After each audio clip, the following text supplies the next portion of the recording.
اسلام عظمت قرآن تاجدار ختم نبوت تاجدار ختم نبوت بسم اللہ الرحمن الرحیم۔ میں ہوں آپ کا ہوسٹ محمد علی خیالی اور آپ دیکھ رہے ہیں ڈی این اے نیوز۔ اس وقت ہم موجود ہیں شریف چوک ڈسٹرکٹ گجرات تحصیل کھاریاں میں۔ یہاں پہ آج حرمت قرآن کے حوالے سے ایک عظیم الشان ریلی نکل رہی ہے۔ اس ریلی کا مقصد یہ ہے کہ آئے دن یورپ میں کبھی ہمارے نبی پاک صلی اللہ علیہ وآلہ وسلم پہ حرمت پہ حملہ کرتے ہیں اور کبھی قرآن کی حرمت پہ حملہ کرتے ہیں۔ مسلمان جو ہیں پورے پاکستان میں اور پوری دنیا میں اکٹھے ہو کر احتجاج کر رہے ہیں۔ یہ جانتے ہیں کہ ان کے احتجاج کا مقصد کیا ہے اور اس احتجاج سے ان کو کیا فائدہ ہوگا اور حکومت اس پہ ایکشن لے گی یا نہیں۔ حکومت کو چاہیے اس معاملے پہ، اس سینسٹیو ایشو پہ ایک جو ایسا ادارہ بنائے جو اس پہ کنٹرول بھی کرے اور جو ہے پوری دنیا میں جتنے بھی مسلمان ہیں ان کو اکٹھا کرے۔ ہمارے ساتھ قاری صاحب موجود ہیں، ان سے جانتے ہیں کہ آج کا جو ان کا احتجاج ہے اس کا مقصد کیا ہے۔ آئے دن جو گستاخیاں ہو رہی ہیں یورپ میں اور مختلف ممالک میں، اس کو روکنے کے لیے کیا ان کو کرنا چاہیے۔ السلام علیکم۔ وعلیکم السلام ورحمۃ اللہ وبرکاتہ۔ آپ کا نام کیا ہے قاری صاحب؟ جی محمد طاہر نام ہے میرا، اور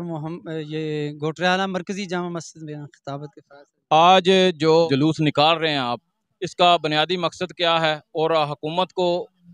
آئے دن جو گستاخیاں ہو رہی ہیں یورپ میں اور مختلف ممالک میں، تو حکومت کو کیا کردار ادا کرنا چاہیے اور آپ کا کیا مطالبہ ہے؟ جی پہلی بات تو یہ ہے کہ ہم یہاں پہ ویسے نہیں آئے، ایک مقصد لے کر کے آئے ہیں کہ الحمدللہ ہم مسلمان ہیں اور ہمارا وطن عزیز اسلامی ریاست ہے، تو یہاں پہ اسلام کے حوالے سے مسلمانوں کو حقوق پورے حاصل ہونے چاہیے، اور پھر امت مسلمہ کے حوالے سے یہ ہمارا وطن جو ہے آواز اٹھائے۔ تو یورپ کے اندر یا مختلف مقامات پہ جو اسلام کے خلاف ورزش سرائی ہوتی ہے، کبھی قرآن مجید کی توہین نعوذ باللہ، کبھی جناب رسول اللہ صلی اللہ علیہ وسلم کے ناموس پہ حملہ، کبھی کس حوالے سے کبھی کس حوالے سے، تو حکومت کو مضبوط اور جاندار اقدامات اٹھانے چاہیے۔ قانون بحمدہ تعالیٰ موجود ہے، عالمی سطح پہ یہ قوانین ہونے چاہیے کہ کسی بھی مذہبی شخصیات ہوں یا ان کے قوانین ہوں، تو ان کی اقدار اور روایات ہوں، ان کو پامال نہیں کرنا چاہیے۔ ہم مسلمان کسی بھی مذہب والوں کے حوالے سے یہ سوچ نہیں رکھتے کہ ان کی توہین ہو یا ان کے مذہب کے حوالے سے ہم کوئی غلط سوچ رکھتے ہوں۔ تو اسلام ایسا دین ہے عالمی سطح پہ کہ جس کے حوالے سے ہمارے مسلمان عمائدین اور قائدین جو ہیں، بالخصوص ہمارے حکمران، ان کو اس آواز کو اٹھانا چاہیے کہ پوری دنیا کے غیر مذہب والے جتنے بھی ہیں، خصوصاً مغرب اور یورپ جو ہیں، وہ اس حوالے سے محتاط رہے۔ اسلام تو امن کا گہوارہ ہے، تو کیوں لوگ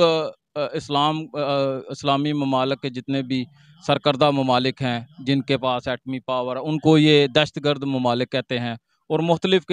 قسم کے الزامات لگاتے ہیں؟ اس کے بارے میں کیا کہیں؟ یہ دو چیزیں الگ ہیں، ایک ہے اسلام اور اسلامی ریاست، اور ایک ہے دہشت گردی۔ یاد رہے کہ اسلام اور دہشت گردی کا آپس میں کوئی تعلق نہیں ہے۔ اسلام امن کا دین ہے، امن کا داعی ہے، اور اسلام کی جو بنیادیں ہیں قرآن حدیث، اس میں کہیں بھی اس چیز کا ذکر نہیں ہے کہ دنیا پہ انسان کو رہنے کا، مسلمانوں کے علاوہ کسی کو رہنے کا حق نہیں، بلکہ اسلام تو انسانوں سے آگے چل کر کے ہر مخلوق کے حقوق بیان کرتا ہے۔ ارحموا من فی الارض یرحمکم من فی السماء، زمین پہ کائنات پہ رہنے والی ہر مخلوق پہ رحم کرنے کا حکم اور درس اسلام دیتا ہے۔ اسلام امن کا داعی ہے، اور یہ جو اس کے ساتھ دہشت گردی کو جوڑ دیا گیا ہے، یہ پوری سوچی سمجھی سازش کے تحت ہے۔ اسلامی پوری تاریخ کے اندر کوئی ایک واقعہ ثابت نہیں کیا جا سکتا کہ جس میں زبردستی کسی غیر مسلم کو اسلام کے اندر لانے کے لیے جبر کیا گیا ہو، اس پہ سختی کی گئی ہو۔ لیکن اس کے برعکس اسلام کے ماننے والوں مسلمانوں کو جبراً ہندو بنانے کی، عیسائی بنانے کی، دوسرے مذہب کے اندر لے جانے کی بڑی تحریکیں ہوئی ہیں، اور اب بھی موجود ہیں، آوازیں اٹھتی ہیں، ہر دور میں رہی ہیں۔ یہ اسلام کے دامن کے اندر یہ چیز ہے، اسلام کا دامن اس حوالے سے بالکل صاف اور ستھرا ہے کہ لا اکراہ فی الدین، دین میں آنے کے لیے کسی کو کوئی جبر نہیں ہے۔ ہاں امن کے ساتھ رہو گے اور اسلامی ریاست کے اندر اگر بد امنی پھیلاؤ گے تو وہ چاہے مسلمان ہو چاہے غیر مسلم ہو، اس کے حوالے سے قانونی کارروائی ہوتی ہے۔ تو یہ بھی اسلام کے آئین کی خلاف ورزی ہے جو مغرب آئے روز کرتا ہے۔ یہ چیز اسلامی قوانین کی خلاف ورزی ہوتے ہوئے اس کو دہشت سے نہیں جوڑا جا سکتا کہ یہ دہشت گردی ہے یا بد امنی کی، یہ عین اسلامی آئین کی پاسداری کی بات ہے جو ہم اپنی حکومت سے بھی کرتے ہیں اور عالمی سطح پہ بھی یہ آواز اٹھاتے ہیں کہ ان کو بھی ہوش کے ناخن لینے چاہیے۔ جب اپنی بے عزتی کوئی برداشت نہیں کرتا، اپنے ہمارے عزت کے قوانین ہیں کہ کسی صدر بڑے عہدیدار افسر کو اس کی عزت کے حوالے سے تحفظ حاصل ہے، کوئی اس کی خلاف ورزی نہیں کر سکتا اور قانون حرکت میں آ جاتا ہے، تو بھائی اسلام کے حوالے سے کچھ عقل مندی کا ثبوت پیش کرنا چاہیے۔ اللہ تعالی ہمارے قائدین کو، حکمرانوں کو بھی غیرت نصیب فرمائے۔ یہی ہمارا مقصد ہے یہاں پہ آنے کا، ایک بھرپور ہمارا مسلمانوں غیور مسلمانوں کا یہاں پہ جمع غفیر موجود ہے۔ آپ دیکھ سکتے ہیں جن کا صرف یہ مطالبہ ہے کہ حکومت کو آواز اٹھانی چاہیے، ان غیروں کے خلاف اقدام کرنا چاہیے، ان کے ساتھ بائیکاٹ کرنا چاہیے اور سفیر کو ملک بدر کرنا چاہیے اور اپنا احتجاج عالمی سطح پر ریکارڈ کروانا چاہیے کہ یہ وطن اسلامی وطن ہے اور اسلام کے خلاف کوئی بھی اگر قدم اٹھایا جائے گا تو ہم آواز اٹھائیں گے۔ اسلامک فوبیا جو قرارداد منظور ہوئی ہے، عمران خان صاحب نے منظور کروائی ہے، تو اس کے منظور ہونے کے بعد اس کے باوجود بھی یہ کام ہو رہا ہے، حرمت نبی پاک صلی اللہ علیہ وآلہ وسلم اور قرآن پاک کی جو بے حرمتی کی جا رہی ہے، تو اس کا اسلامک فوبیا کا کیا فائدہ ہوا اہل اسلام کو؟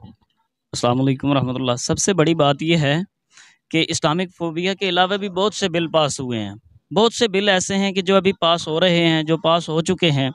لیکن فکر کی بات یہ ہے کہ اس پر عمل درآمد نہیں کروایا جا رہا۔ اصل چیز یہ ہے، اب ناموس صحابہ کے لیے جو ہے وہ بل پاس ہوا ہے، اسلامک فوبیا کا بل پاس ہوا ہے، لیکن یہ ہے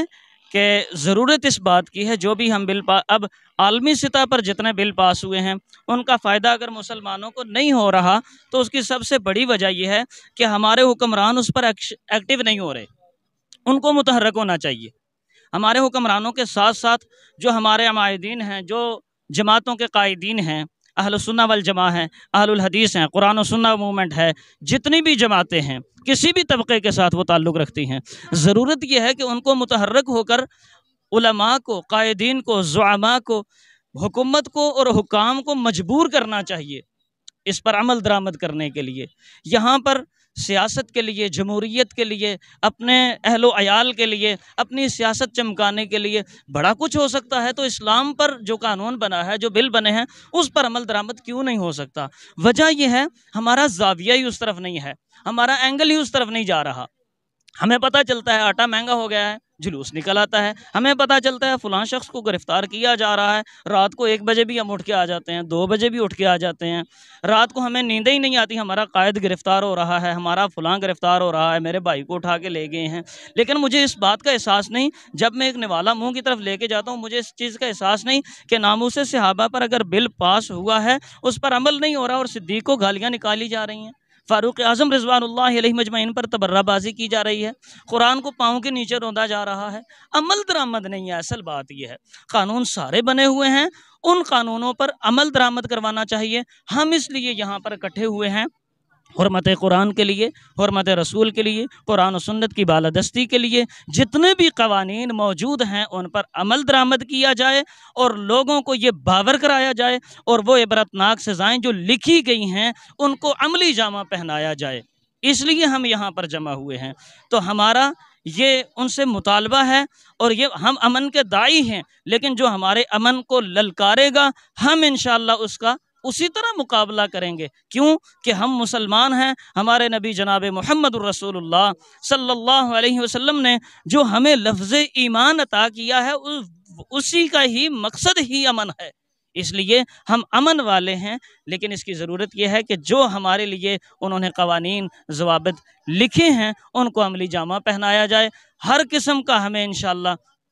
اس سے سپورٹ بھی ملے گی، فائدہ بھی ہوگا اور تمام مسلمان اس سے مستفید ہوں گے، بلکہ عالم اسلام مستفید ہوگا۔ ضرورت یہ ہے کہ اس پر عمل کیا جائے۔ ناظرین، آپ نے